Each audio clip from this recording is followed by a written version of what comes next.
आप YouTube channel देख रहे हैं।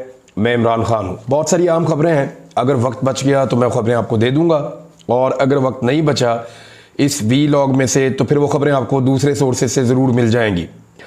ये बहुत ज़रूरी खबर है और बहुत समझने वाली खबर है। पाकिस्तान को इस वक्त जो सबसे बड़ा क्राइसिस और सबसे बड़ा मसला है वो है एनर्जी का, यानी बिजली, उसकी पैदावार, उसकी तरसील। बिजली में दो तीन चीज़ें हमें हमेशा याद रखनी पड़ेंगी। एक, कोई मुल्क कितनी बिजली पैदा कर सकता है, नंबर एक।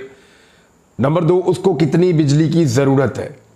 नंबर तीन, वो कितनी बिजली लोगों तक पहुंचा सकता है। ये तीन चीज़ें बहुत इंपॉर्टेंट होती हैं बिजली की प्रोडक्शन के हवाले से और उसको पहुंचाने के हवाले से।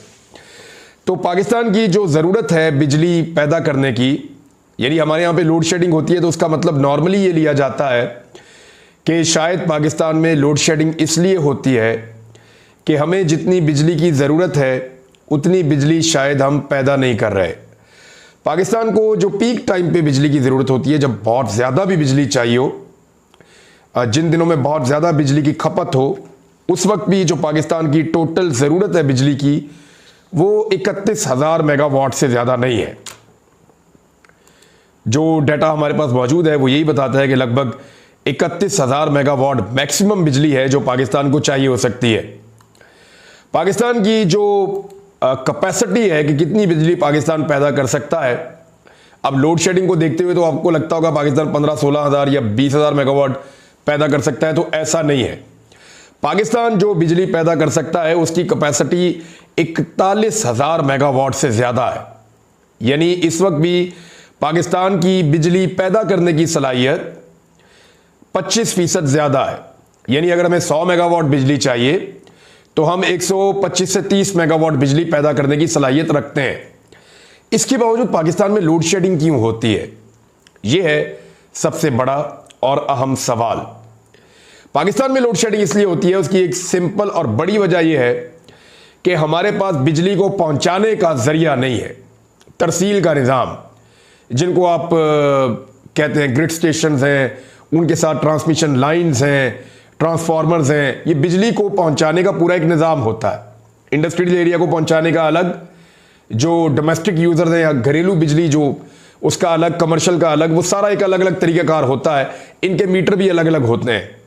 तो बिजली पहुंचाने का जो तरीका है वो अलग है, उसके लिए सिस्टम एक अलग है, वो हमारे पास मौजूद नहीं है। हम कितनी बिजली पहुंचा सकते हैं, यानी जिस वक्त हमारी बिजली की ज़रूरत 30,000 मेगावाट से बढ़ जाए तो आप समझ लीजिए कि हम उस वक्त भी 20 से 22,000 मेगावाट बिजली लोगों तक पहुंचा सकते हैं। इससे ज़्यादा बिजली लोगों तक पहुंचाने की हमारी सिस्टम के अंदर सलाहियत नहीं है। अब बात यह है कि जब सिस्टम हमारा खड़ा है 20 से 22,000 मेगावाट पे, तो फिर हम क्यों पैदा कर रहे हैं 40,000 मेगावाट से ज़्यादा? यानी हमने इतनी सलाहियत क्यों हासिल की जिसको हम इस्तेमाल ही नहीं कर सकते।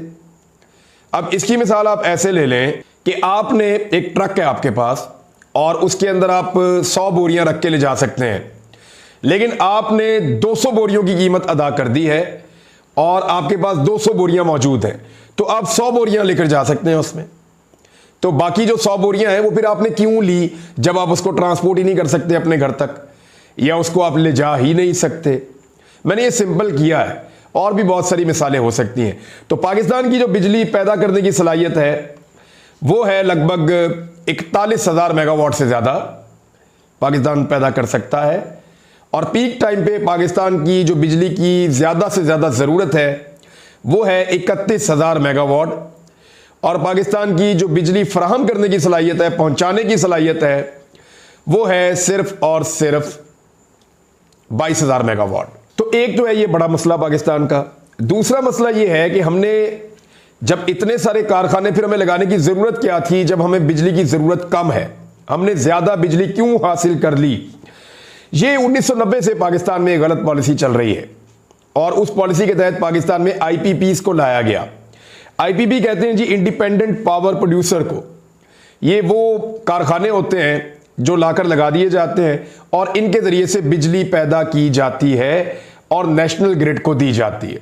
यानी ये प्राइवेट कंपनीज हैं पाकिस्तान में, ये बहुत बड़ी तादाद में कंपनीज काम कर रही हैं। मेरे पास इनका डाटा मौजूद है, मुख्तलिफ लिस्टें हैं ये जो लिस्ट मेरे पास खुली हुई है इसमें कोई 90 के करीब नाम लिखे हुए हैं मुख्तलिफ IPPs के, और ये पाकिस्तान में बिजली धड़ाधड़ पैदा कर सकते हैं, पाकिस्तान की ज़रूरत से ज़्यादा पैदा कर सकते हैं, पाकिस्तान की हुकूमत को दे सकते हैं। अब पाकिस्तान की हुकूमत आगे उन्हें किस तरह डिस्ट्रीब्यूट करती है एक अलग चीज़ है।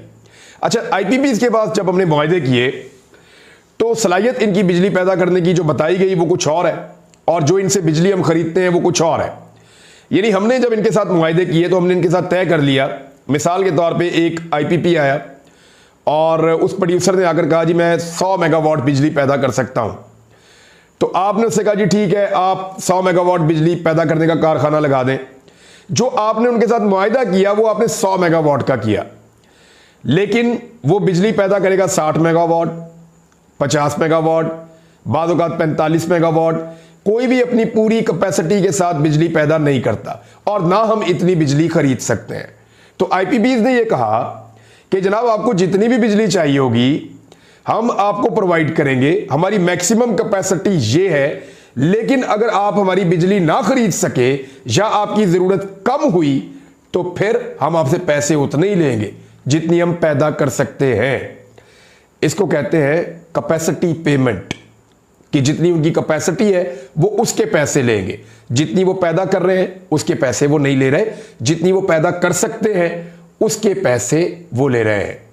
मिसाल के तौर पे आप एक मजदूर को बुलाते हैं, आसान मिसालें मैं आपको दे रहा हूं, और वो आकर आपको ये कहता है कि मैं रोजाना 500 ईंटें यहां से उठाकर वहां रख सकता हूं, यानी एक जगह से उठा के 500 ईंटें दूसरी जगह पे मैं रोजाना रख सकता हूं।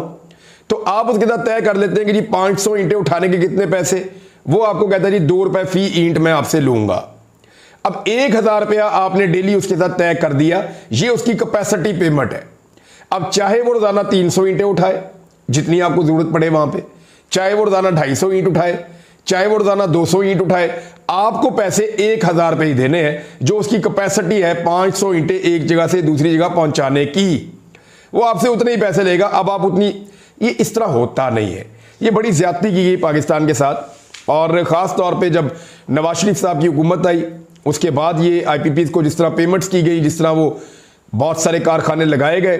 अब बहुत सारे ऐसे लोग जिनको पैसा बनाने का शौक था, उन्हें जब ये मॉडल समझ आया तो उन्होंने भी, पाकिस्तान के अंदर मौजूद बहुत सारे लोग हैं, पाकिस्तान के बाहर मौजूद बहुत सारे लोग हैं, बहुत सारे लोगों के फ्रंटमैन मौजूद हैं, उन्होंने यहाँ पे IPPs ला के लगा दिए। उन्होंने कहा जी हम भी बिजली का कारोबार करेंगे, हमें भी कैपेसिटी पेमेंट्स के अंदर से हिस्सा चाहिए। तो यहां पे धड़ाधड़ IPPs लगना शुरू हो गई। अब हमारे पास बिजली पैदा करने की सलाहियत बहुत ज्यादा और इस्तेमाल करने की, उसको लोगों तक पहुंचाने की सलाहियत बहुत कम है। हमने अपनी ट्रांसमिशन लाइंस के ऊपर, अपनी डिस्ट्रीब्यूशन के ऊपर बिल्कुल तवज्जो नहीं दी। 2013 में जब हमारी नवाज शरीफ साहब से मुलाकात हुई तो मुझे याद है वो वज़ीर-ए-आज़म पाकिस्तान बने थे और उन्होंने आते ही IPPs को 500 अरब रुपए जारी कर दिए थे। हुआ यह कि IPPs की हम पेमेंट साथ साथ करते रहे, लेकिन उनका कर्जा हम पे चढ़ता रहा, कर्जा चढ़ता रहा। वो इतना कर्जा चढ़ गया पाकिस्तान पे कि इस वक्त पाकिस्तान ने 5.42 ट्रिलियन ये देने IPPs के, 5.42 ट्रिलियन। ये इतना पैसा है कि पाकिस्तान की किस्मत बदल सकती है। ये पैसा पाकिस्तान ने इस वक्त IPPs को देना है, और इसके अंदर जो कैपेसिटी पेमेंट है ना, सिर्फ यानी जो बिजली हमने खरीदी नहीं है, जो बिजली हमने इस्तेमाल नहीं की है, लेकिन उसके भी हमने पैसे देने हैं, वो पैसे बनते हैं लगभग 2 ट्रिलियन से ज्यादा। यानी इतना बड़ा पैसा आपने सिर्फ इसलिए देना है कि आपने उनसे गलत मुआहिदा कर लिया था। ये जो हुक्मरानों के गलत मुआहिदे हैं, ये हमें कितने महंगे पड़े, इनका अब आप यहां से अंदाजा कर सकते हैं। 12 अक्टूबर 2023 की डॉन की एक रिपोर्ट है और उसने ये बड़ा क्लियरली बताया कि 46% या 46.5% बिजली जो है वो घरेलू सारिफीन इस्तेमाल करते हैं, बाकी बिजली आपकी इंडस्ट्री या कमर्शियल एरियाज के अंदर इस्तेमाल होती है। अब मामला ये है कि पाकिस्तान बजाय इसके कि इन मसाइल से निकले और IPP से अपनी जान छुड़ाए और सस्ती बिजली बनाने वाली सिमत में आगे बढ़े, यानी पाकिस्तान सोलर प्रोवाइड कर सकता है जो घरेलू सारिफीन है उनको, इससे 40-50% बिजली का बिल नीचे आ सकता है। पाकिस्तान जो है विंड से, सोलर से और ऐसे चीज़ों से बिजली पैदा करने की कोशिश कर सकता है, या पानी से बिजली पैदा करने की कोशिश कर सकता है। सिर्फ दरियाए स्वात के ऊपर एक रिसर्च है जो ये बताती है कि लगभग 20,000 मेगावाट, और ये मुझे वहाँ के एक MLA ने बताया, उन्होंने कहा जी हमने इसके ऊपर बाकायदा रिसर्च की है, जुनेद अकबर साहब ने। उन्होंने कहा कि ये जो दरियाए सवात है इसके ऊपर 20,000 मेगावाट से ज्यादा बिजली के मंसूबे बन सकते हैं। ये उनका दावा है कि इतने बड़े पैमाने पर वहां बिजली पैदा की जा सकती है अगर सही तरीके से उसको इस्तेमाल किया जाए तो। यानी आपके मुल्क के आधे से ज्यादा मुल्क के इस्तेमाल के लिए बिजली वहां से पैदा हो सकती है। अब वज़ीर-ए-आज़म पाकिस्तान ने एक नया विजन दिया है। हर थोड़े दिन के बाद वो कौम को एक नई ट्रक की बत्ती के पीछे लगा देते हैं। ट्रिब्यून के अंदर ये खबर छपी थी, उसमें वज़ीर-ए-आज़म पाकिस्तान शहबाज शरीफ कह रहे थे कि हम जॉर्जिया की तरफ देख रहे हैं एनर्जी रिफॉर्म्स के लिए। यानी जॉर्जिया एक मुल्क है, ये मुल्क ब्लैक सी के साथ है, एक तरफ इसके अज़रबैजान है, तुर्की है, ये आप समझ लें कि यूरोप और एशिया के संगम के ऊपर एक मुल्क है जॉर्जिया। जॉर्जिया के वज़ीर-ए-आज़म आए हुए थे मिलने के लिए, साबिक वज़ीर-ए-आज़म, और उनके साथ कुछ एक्सपर्ट्स भी थे। तो उन्होंने कहा जी इनसे हम रिफॉर्म्स लेंगे, सीखेंगे कि कैसे हमने बिजली के यूनिट की प्राइस नीचे करनी है और कैसे हमने लोगों को बिजली फराहम करनी है और रिफॉर्म्स लेकर आनी है। तो मामला यह है कि पाकिस्तान के और जॉर्जिया के हालात और मसाइल बिल्कुल अलग अलग हैं। यानी ट्रक की बत्ती के पीछे कौम को हमेशा ये लगा देते हैं, जो मिलता है उसके पीछे ये टुट पड़ते हैं। जॉर्जिया की टोटल आबादी आपकी 40 लाख से कम है नाज़रीन। यानी जो मैं डाटा देख रहा हूं उसमें जॉर्जिया जो है वो 40 लाख से कुछ कम उसकी आबादी है। 2022 में इनकी आबादी जो है वो 3.713 मिलियन थी और छोटा सा एक मुल्क है। अब इस मुल्क को हम फॉलो करते हुए कैसे अपने मसाइल को हल कर सकते हैं? हमारी आबादी पाकिस्तान की 250 मिलियन की आबादी है। यानी हम इस वक्त 25 करोड़ का मुल्क हैं, वो 1 करोड़ भी नहीं है। तो हमें अपना मॉडल खुद बनाना पड़ेगा। हमारी ज़रूरियात अलग हैं, हमारी एनर्जी पैदा करने की सहूलियात अलग है, हमारी डिस्ट्रीब्यूशन की ज़रूरियात अलग हैं। अब मामला यह है कि प्राइवेटाइजेशन के नाम के ऊपर मुबैना तौर पे एक और डाका पाकिस्तान में पड़ने जा रहा है। उस डाके के बारे में मैं आपको बताता हूं। इस पे एक बाकायदा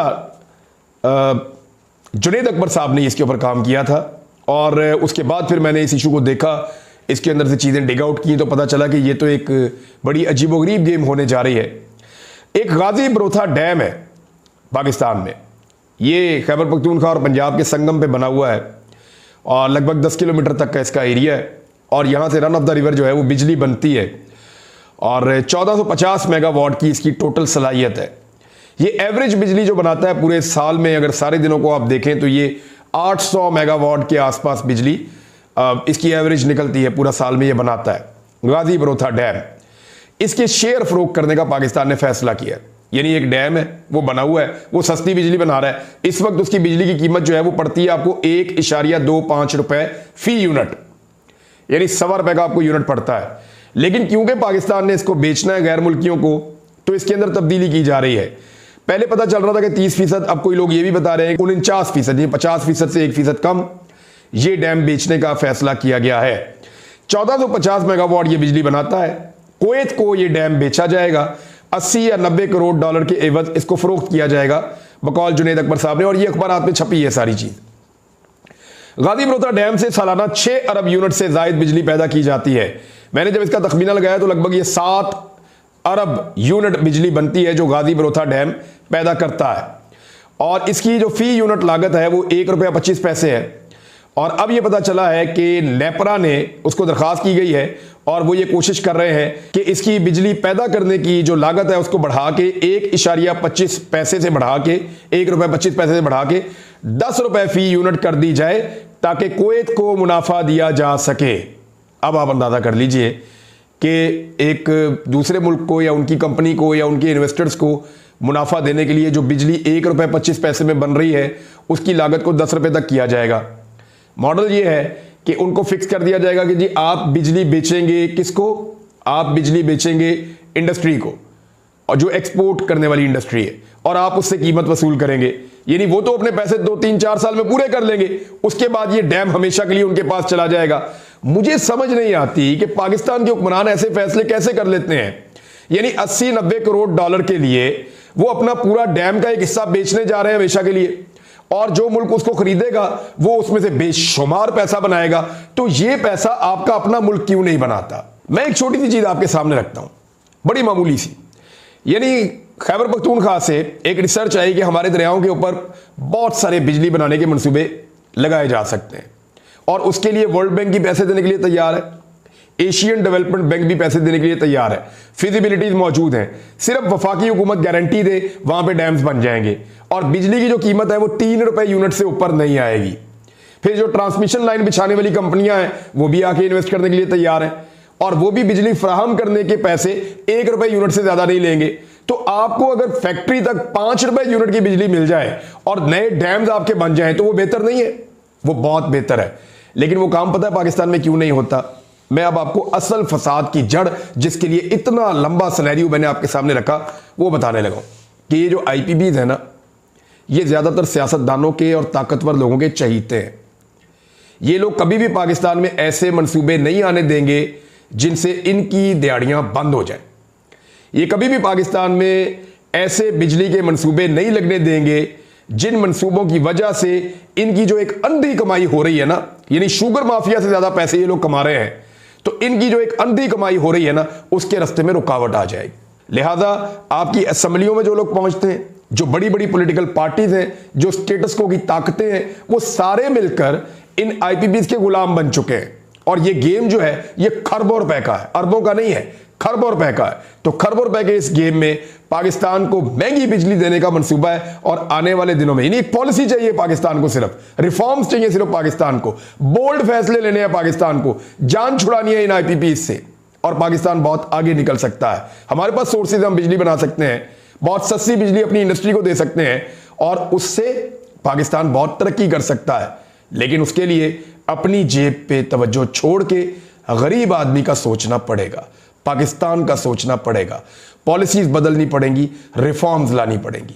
अब तक इतने ही, अपना ख्याल रखिएगा, अपने इस चैनल का भी। अल्लाह हाफ़िज़।